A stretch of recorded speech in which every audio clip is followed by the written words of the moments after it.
তো চলো গাইজ আমরা দেখে নিই আমরা কীভাবে FF2 এর টাকা অ্যাড করব। তো FF2 এর টাকা অ্যাড করার জন্য সর্বপ্রথম আমরা এই যে এখানে অলরেডি ক্লিক করব। অলরেডি ক্লিক করে এই যে দেখো অ্যাড মানিতে ক্লিক করব। অ্যাড মানিতে ক্লিক করার পর এরকম একটা অপশন চলে আসবে আমাদের সামনে। তো সামনে এখানে কিসে টাকা পাঠাবো সেটা সিলেক্ট করব। বিকাশ, নগদ, রকেট, ঠিক আছে। তো আমরা তো বিকাশ পাঠাবো, তো আমি বিকাশটা সিলেক্ট করছি। সিলেক্ট করে এই যে এখানে দেখো উপরে কপি অপশন, এই কপি অপশনে ক্লিক করব। এখানে ক্লিক করলে নাম্বারটা কপি হয়ে যাবে। এখানে ক্লিক করে আমরা বিকাশে যাব। বিকাশে গিয়ে এই নাম্বারে টাকাটা সেন্ড মানি করব, ঠিক আছে।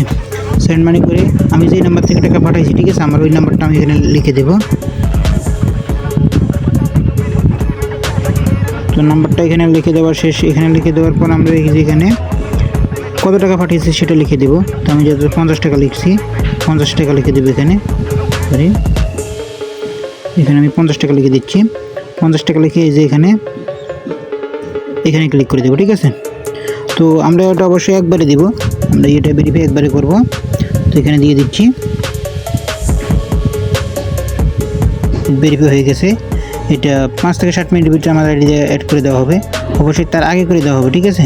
আরেকটা জিনিস তোমাদেরকে দেখিয়ে দিচ্ছি, এখানে মিনিমাম আছে, ঠিক আছে। মিনিমাম হচ্ছে তুমি 10 টাকা নিচে করতে পারবে না, ঠিক আছে। তোমাদের আরেকটা জিনিস দেখিয়ে দিচ্ছি, তোমরা যদি তোমাদের উইনিং টাকা, ঠিক আছে, উইনিং টাকা এসে এখানে ক্লিক করে উইনিংয়ের টাকা দিয়ে আবার করে খেলতে পারবো, ঠিক আছে। এখানে ক্লিক করলে কি হবে, এখানে ক্লিক করলে তোমার উইনিংয়ে যদি কোনো টাকা থাকে, এখানে তুমি শুধু কত টাকা নিবা মেইন ব্যালেন্সে ওটা অ্যাড করে দিবে, ঠিক আছে। তখন চলে যাবে, ঠিক আছে।